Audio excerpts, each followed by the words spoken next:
Who's at the Door is an atmospheric anomaly-spotting horror game, part psychological thriller, part looping nightmare, that puts players in the shoes of a woman or man, I don't really remember, who's living with psychosis. While the game is only a demo, it already delivers an intensely eerie experience reminiscent of Silent Hill PT, Exit 8, and games by the Japanese studio Chilla's Art. Although surprisingly, this one comes from a South Korean developer. You get inside a dimly lit apartment, stalked by strange humanoid figures that appear at your door, in your mirrors, or even standing motionless in the corners of your vision.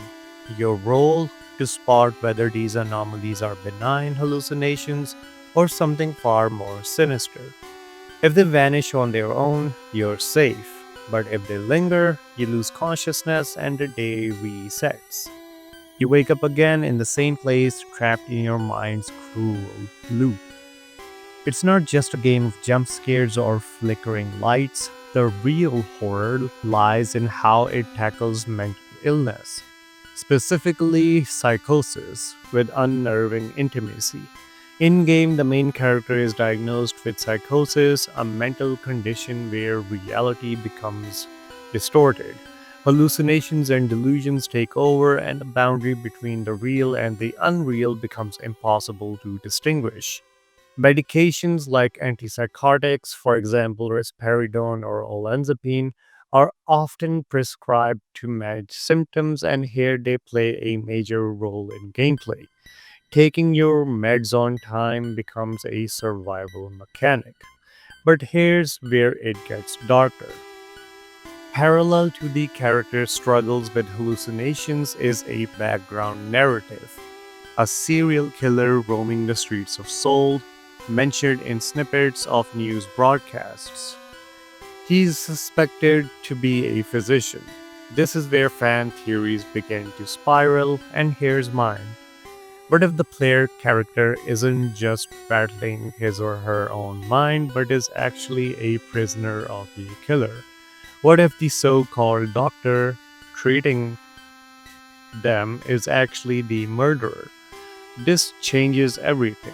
The hallucinations, they're not just mental illness, they're the manifestations of the killer's previous victims, crying out from behind the veil. The dolls in the game, they're a symbolic representations of those he's tortured. Their disfigured appearances, their unnatural movements, their haunting memories, basically, that are bleeding into the protagonist's fractured psyche. And then there's the symbolism, something this game uses masterfully. Notice how eyes, sight, and reflection appear over and over. Basically, you use a peephole to see who's at the door. Mirror jump scares catch you off guard. You're being watched constantly by others, by yourself, maybe even by your own consciousness. Is the protagonist afraid of being caught or afraid of remembering what he or she has done? Then there's the time loop mechanic. Even when you faint and the day resets, the story still progresses. You're not just replaying events, you're descending deeper into memory, peeling back the layers of trauma and delusion.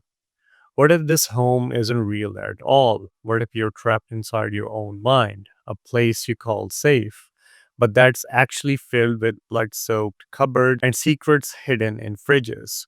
The game even lets you interact with them. Why? Because maybe that's where you or your doctor hides the bodies. And that ending, it's heartbreaking. A desperate attempt to escape the loop to finally reach the outside world, but just as you get close to breaking free, something yanks you back. The same something that's been holding the door shut all along, your own mind, or worse, your other self. The man who chases you through the halls, he could be a witness. The woman with unnaturally large eyes, your paranoia, your fear of being seen, and that one mirror jump scare, that might be where the bodies are buried, your final reflection, forcing you to confront who you really are. This isn't just a game, it's a psychological maze wrapped in horror, dread, and mystery. It's a slow descent into madness where you, the player, are forced to question reality right alongside the protagonist. It's terrifying not because of the monsters, but because you realize the real monster might be you. If this game taught me anything, it's that the scariest door isn't the one someone's knocking on, it's the one inside your own head. And who's at the door doesn't just ask you to answer it, it dares you to step through it. If you have enjoyed this breakdown, leave a like, drop your own theories in the comments, and don't forget to subscribe for more horror game lore content like this. Stay aware and remember, not all anomalies disappear on their own.